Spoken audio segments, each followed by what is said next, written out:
So ito guys, ito pala i-share ko para sa inyo guys. Ito yung nangyari sa aking isang content na na-mute.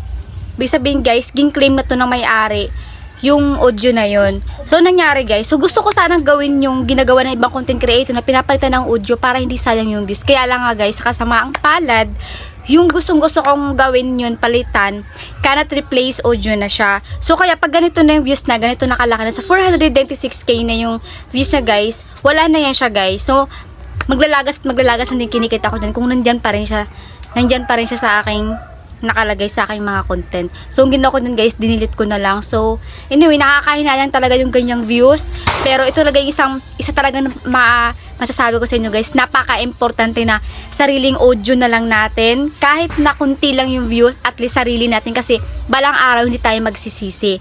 Yung di ba nga, maraming nagsasabi guys na pwede natin palitan yung audio para hindi ka manghinayang. Pero guys, meron pagkakataon guys na cannot replace audio na. Kaya hindi mo talaga pinakamalaking contribution na ginagawa mong content yung sarili mong audio.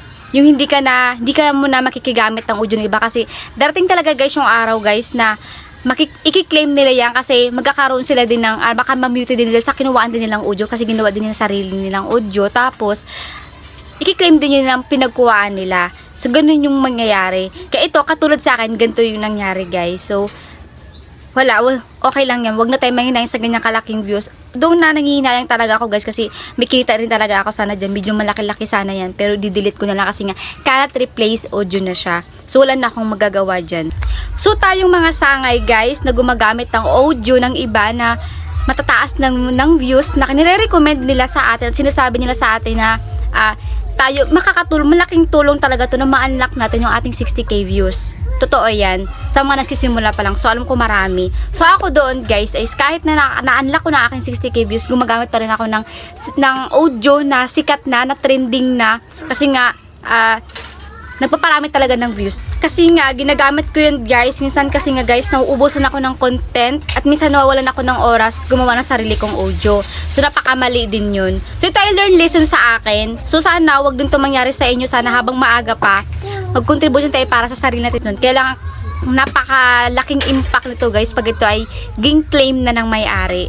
Ayan. Siguro dahil hindi naman sa nagdadamot sila, baka kasi nang-mute din sila doon. Kaya lahat ng sangay dito guys, lahat ng sangay dito, damay tayo. Kaya napaka-importante talaga guys na yung audio mo, napakalaking contribution yun sa sarili mo.